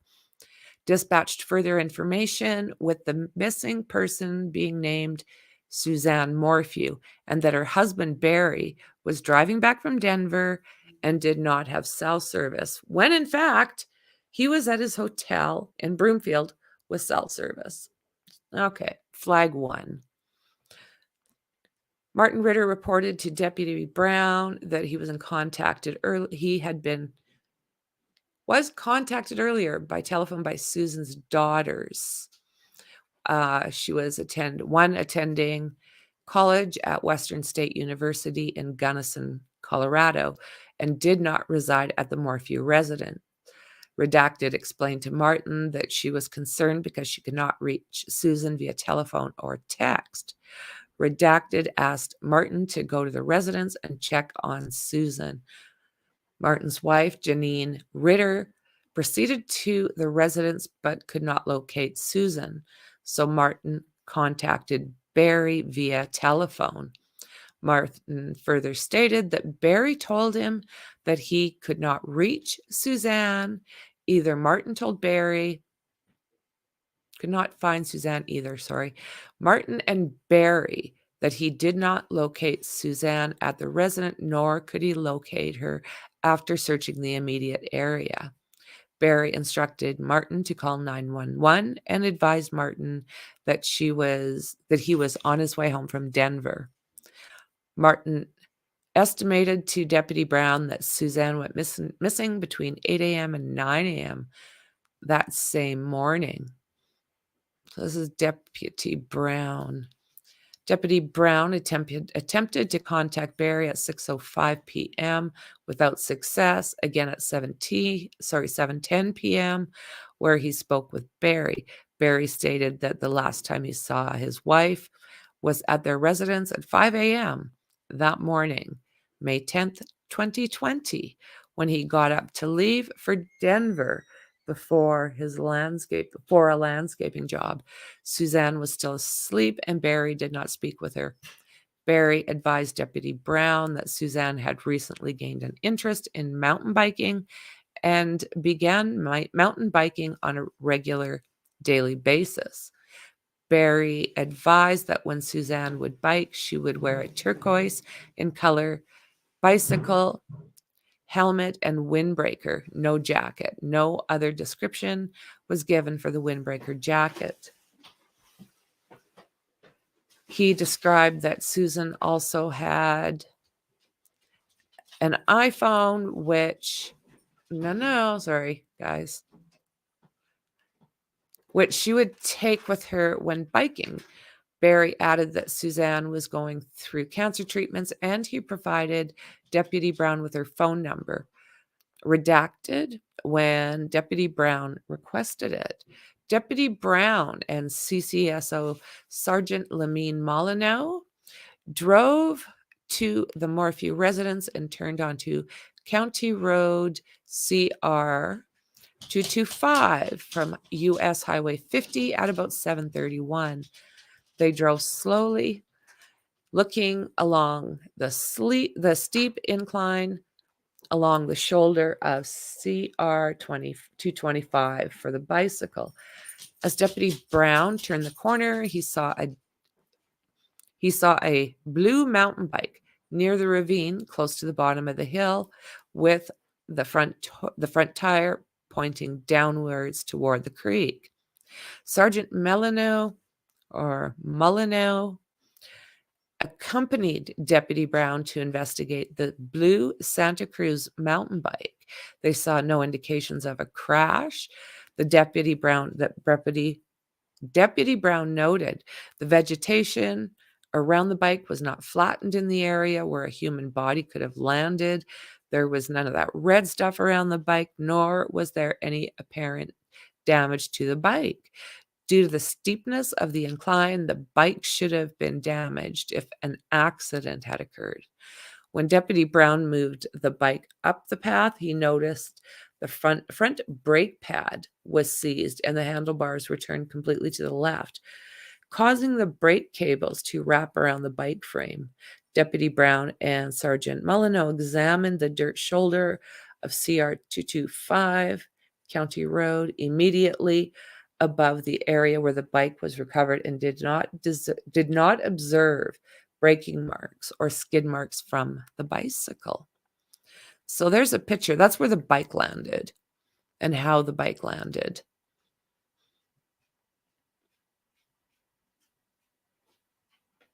So yeah, it's not banged up.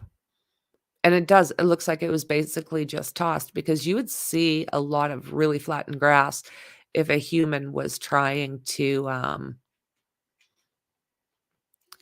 climb back up from that or went down from there. You'd see it flattened out. But it's not. It's just tossed. Deputy Brown examined the front rim of the bike and he observed no damage to the rims or spokes, which he expected to see if the brake had locked with the weight from a rider who would have been going headfirst over the edge. Deputy Brown wrote, "All of these observations, I started to question if something criminal had occurred, as it looked like the bike was purposely thrown in this location, down to this spot." Meanwhile, boyfriend redacted his father, Michael Harvey, and his sister, signs of forced entry, finding no forced entry. Yeah, I didn't think so.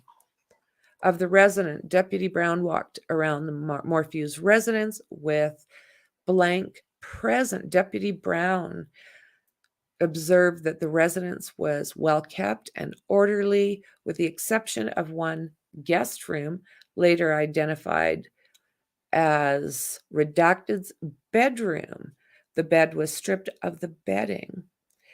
Deputy Brown observed in the master bedroom what appeared to be a .22 caliber round of ammunition unfired on the floor next to the bed. He then looked under the bed to acquire what he said ammunition may have come from, and observed what appeared to be a rifle storage case in the main floor foyer area of the storage closet. Deputy Brown observed what to be a reddish-brown substance that was smeared midway down the side of a closet wall. In the kitchen area, Deputy Brown observed a laptop computer and documents scattered near the laptop computer. In the 3 garage area, Deputy Brown discovered 2 white SUV vehicles, later identified as Suzanne's personal vehicle and Blank's personal vehicle. At the time of Suzanne's disappearance, Blank and Blank were on a road trip traveling, so this is the girls, out of Colorado. Therefore, Redacted's vehicle was at the parents' house. He also observed that there were homes with surveillance cameras mounted on the exterior of the residence. Deputy Brown described the placement of the mounted exterior cameras. They are ideal for reviewing any persons or activities coming in or leaving the Morphew property. At 9:37 p.m., CCSO Commander Avelia brought Barry into the house and advised Deputy Brown that they were looking for a piece of clothes from the residence for the dogs to locate Susan. Barry walked into the master bedroom and pointed to clothing on the floor in the closet. The deputy observed mountain bike gloves, padded shorts in the pile. Commander Avelia took the pair of shorts. Deputy Brown was walking in the driveway when Deputy DeFurio told him that there were bare footmarks inside of the bucket on the bobcat. That's sus. Deputy Brown went down to examine and found that the cutting blade on the bucket of the bobcat appeared to be newly replaced, along with nuts and bolts. Alrighty. So that's one guy's what he's seen at this home. Hey, Mom. Good to see you, friend. Okay. So Sergeant, I don't know if I'm saying it, Sergeant M documented that he was present when Deputy Brown was speaking to Barry at approximately 7:10 p.m. over the phone. Barry said that Suzanne rides her bike regularly and usually leaves between 8 a.m. and 9 a.m. After inspecting the bike with Deputy Brown, Sergeant M activated his body camera, as did Deputy Brown. Sergeant M noted that the bike appeared to be out of place. Sergeant M and Deputy Brown walked down to the ravine as they called out for Susan. They walked a few hundred yards along the ravine without finding anything of interest. Sergeant M asked Deputy Brown to go to the Morphew residence while he stayed with the bike with Deputy Brown, which Deputy Brown moved up to the road. Deputy Brown contacted dispatch. They had no cell service and asked for the local hospital to be checked for Suzanne. Dispatch informed Deputy Brown that Suzanne had not been at the hospital. Sergeant M asked dispatch to ping the number given for Suzanne's cell phone. Dispatch informed Sergeant M that the cell phone appeared to be off, and its last known activity was at 4:23 a.m. on the present date, with a general location of about 11 miles west of the cell tower in Poncha Springs. While Sergeant M was by the bike, Redacted approached and identified himself as the boyfriend of Suzanne's daughter, Redacted.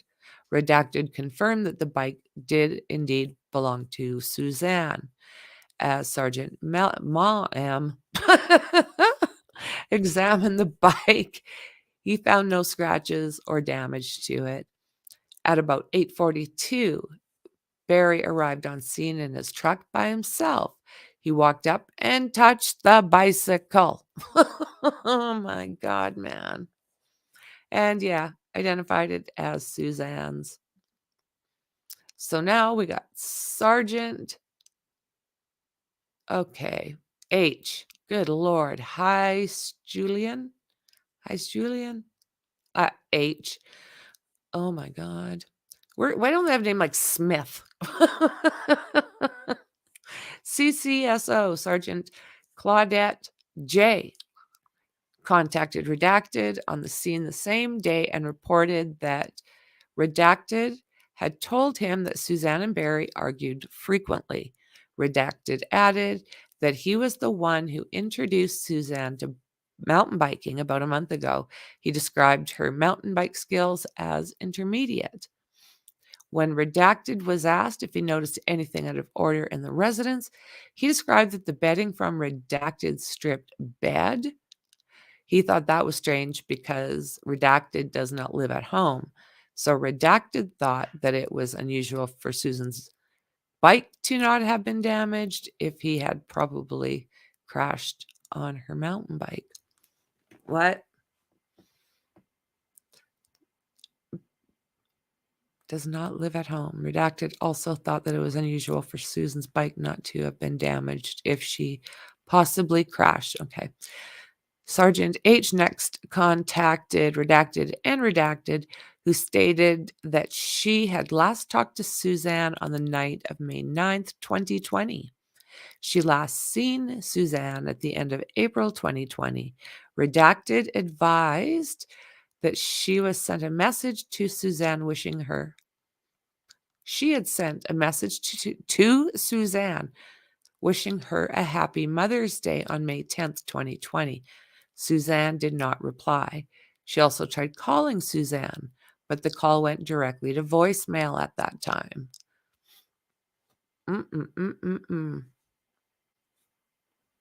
At the time, she received a call from Barry asking if she could contact Suzanne, advised that she had attempted but was not able to reach her. Barry said Barry asked Blah to let him know if she was later able to reach Suzanne. Redacted stated that Suzanne's mountain bike regularly during the afternoon, often using the wide trail across the highway. Suzanne normally took her cell phone, sunglasses, blue backpack, hydration bladder on the bike rides.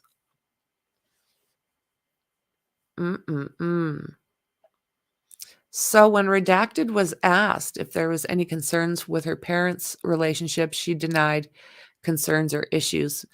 When asked if there's any reason why Suzanne may leave the area, she denied that Suzanne would ever leave for an extended amount of time. She also denied any recent incidents or concerns between Suzanne and anyone else. So Sergeant H spoke with Redacted and Redacted. Redacted reported that she'd last seen Susan Tuesday when she left on a road trip, reporting she last She reported last exchanging text messages with Suzanne on May 9th, 2020.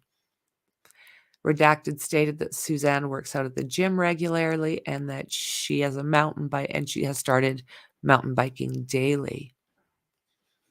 So interviews, what do we got going here, guys? Okay.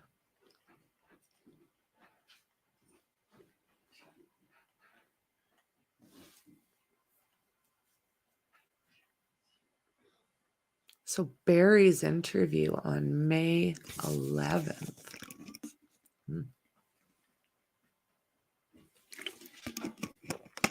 Okay. I'm going to have to step away in a few seconds, well, in a few minutes and get some liquids. I've drank everything inside in here. Vitamin water, coffee, Sprite, Pepto-Bismol.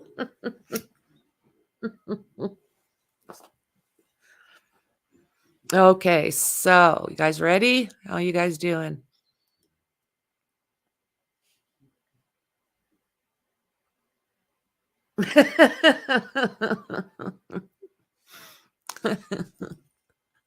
Thanks, Mal. Yeah, I think I'm going to need some more coffee. You're right. After a while, reading makes your eyes cross. It's like, oh, I don't think I can get it any. Oh, look at that. Let's try that. How does that come across on your side? Okay.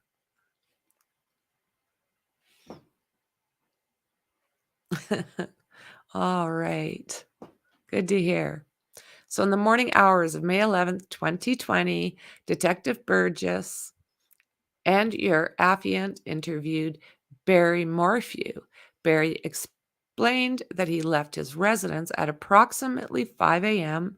on May 10th, 2020, to travel to Broomfield, Colorado for a construction job. He did not speak to his wife, Suzanne, that morning because she was still asleep when he left. Barry stated that his daughters were to return home on May 10th from a camping trip. Barry said that he texted his wife to wish her happy Mother's Day, and he did not get a response. Possibly due to poor cell service at their residence, Barry said that he tried to text her again later that morning, again with no response. Barry reached his daughters via text message, and they also stated they could not reach their mother. Barry specifically provided his route of travel to Broomfield in all subsequent interviews with CBI. Barry never stated that he turned west on Highway 50. Barry explained that his wife's plan for May 10th was to clean the house and get the spare rooms ready for their two daughters coming back, with possibly a friend to visit. Barry said that his wife rides her mountain bike every day and added that Susan was diagnosed with cancer twice in her life, and she was in the process of trying to beat this when she disappeared.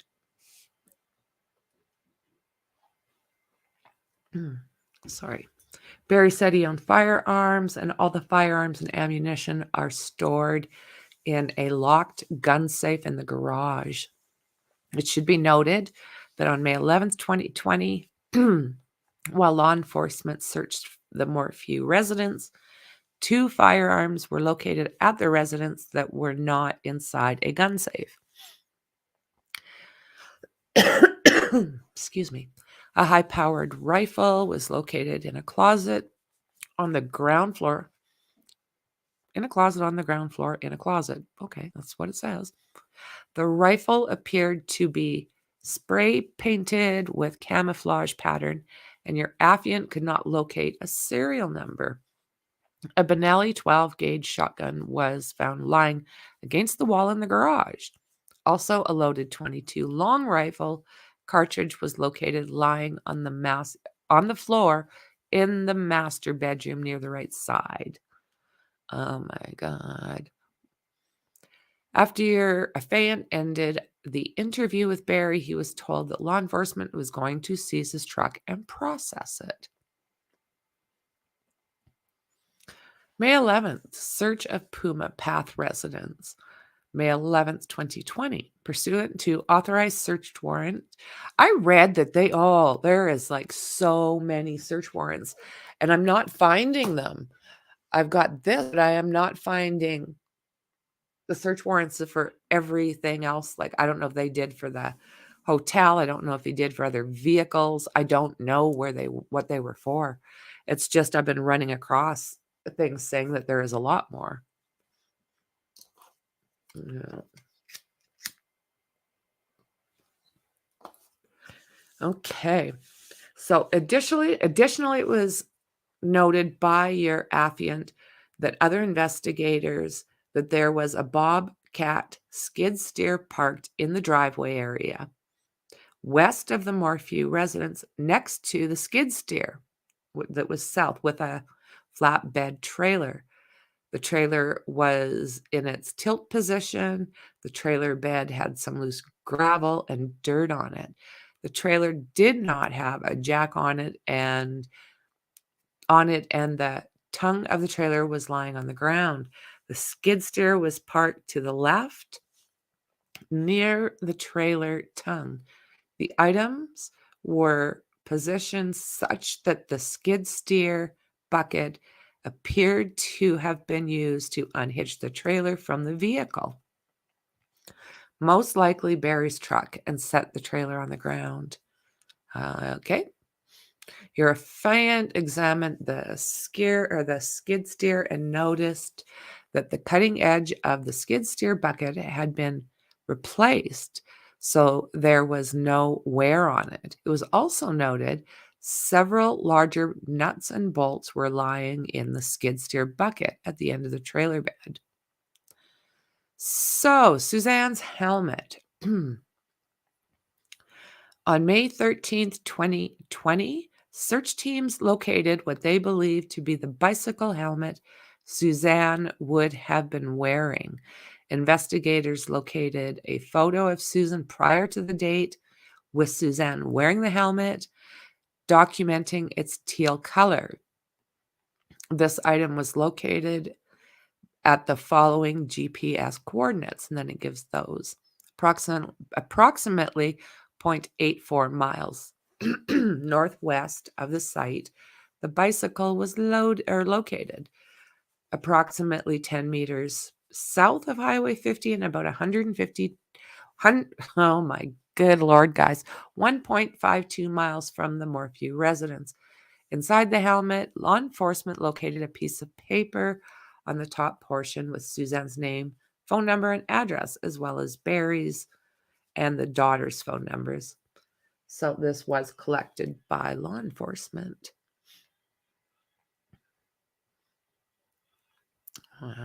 So this kind of tells us black and white, but okay, the house is up here. And you go down through the driveway, sort of, and it turns left. Well, the bike was just, it looks to me like it was tossed down.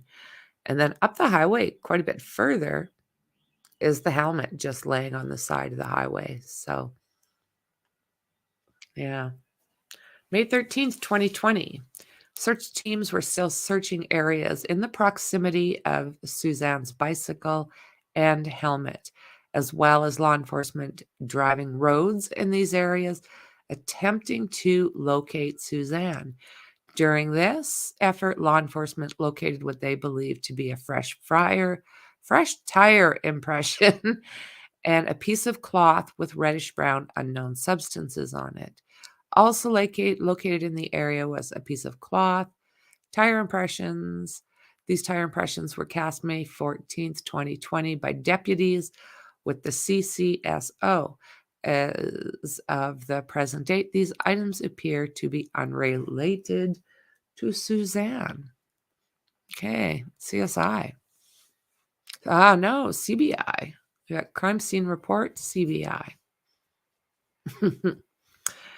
FBI Special Agent Grusing, and S.A. Grusing for short, provided the following excerpts from the CBI crime scene report, lab case, blah, blah, blah, written by CBI crime scene analysis Tanya Atkinson, regarding the interior of Barry's F-350 on May 20th, 2020. The interior of the truck was cluttered with several personal items. The interior dash area was dusty and dirty. Regarding Suzanne's white Range Rover on May 19th, 2020, there were personal items to include Susan's driver's license, credit cards throughout the vehicle, items from the interior pulled out by sections or areas or photographically documented on butcher paper. Some of the items collected included a woman's jacket, knit cap in the rear pairs of the sunglasses, and a key in the glove compartment of Camelback. The sunglasses in the front passenger seat, spa chemicals, passenger board floor. Good Lord. Chemicals on the front passenger floorboard, and a Scott bicycle service receipt on the driver's door. So 3 different spots. Mount Shevang something, Little Rainbow Trail, Methodist Mountain. Good job. Regarding the tranquilizer dart cap on May 19th, 2020, a plastic needle cover was located in the dryer drum and was collected by CCSO along with additional swabs from different areas. The needle cover was recovered with sheets from Redacted's bed in the dryer. Section 2, Suzanne's attempts to leave Barry.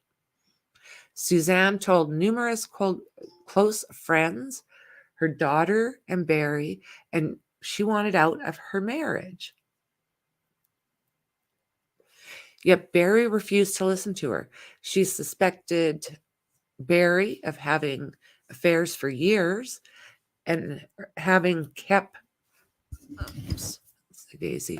for years and kept her affair very secretive to protect her daughters and the family of Jeff Libler. A small portion of the interview and evidence of her attempts to leave Barry and of her affair follows. Okay.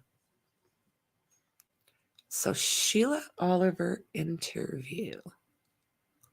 How y'all doing over here? Okay, preparation H. Okay.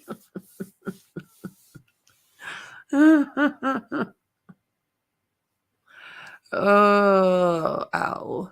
Oh, ow, ow. On May 11th, 2020, Detective Burgess conducted a phone interview with Sheila Oliver, Suzanne's best friend who lives in Indiana. Sheila had constant communication with Susan via text message and Snapchat chat messages until Saturday, May 9th, 2020.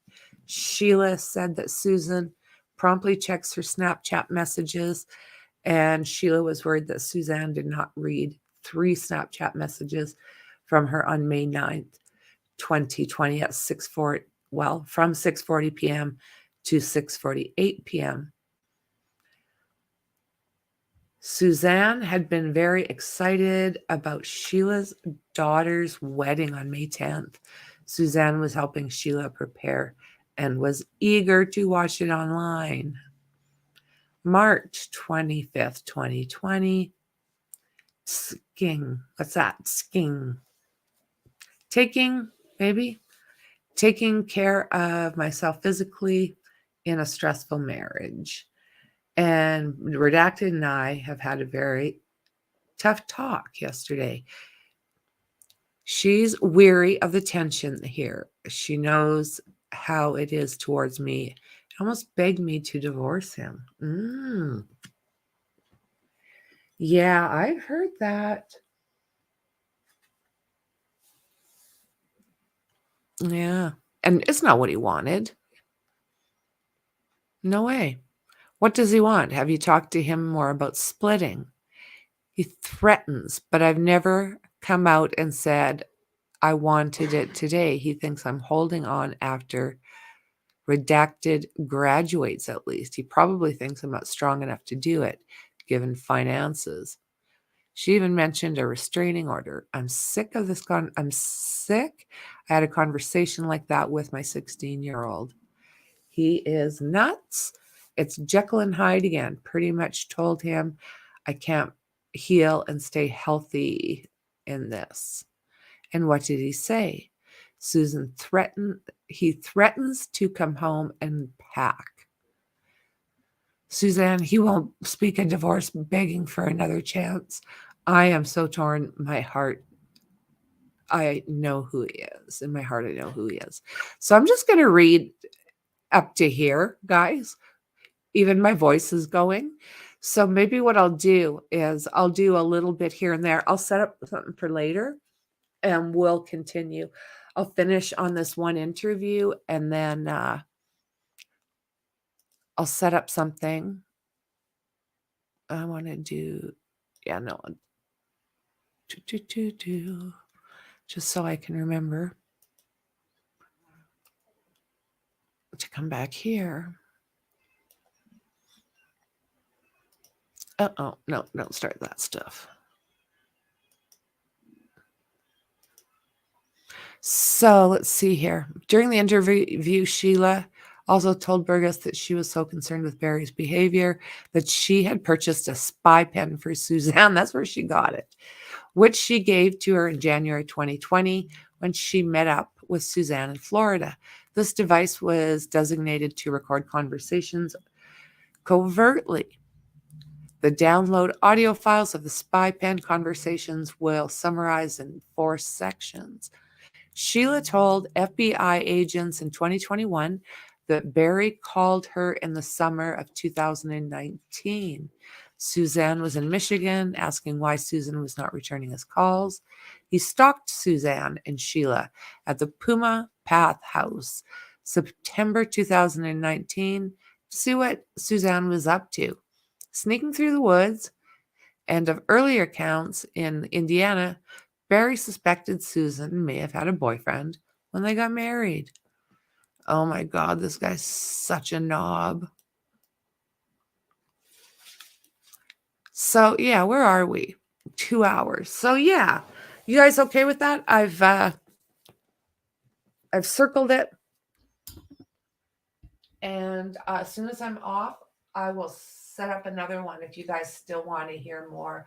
Yeah, I'm gonna hydrate. I haven't eaten yet, so I'm gonna have something to eat. And yeah, you're up to it, Dandy? Okay, let's do it. Let's do it. It is absolutely interesting, isn't it? But yeah, I'll get some food into me. I'll get some liquids into me, and I'll set something up for in a couple hours. And I'll see you guys then. So guys, don't forget, if you're new, to subscribe and hit that like button.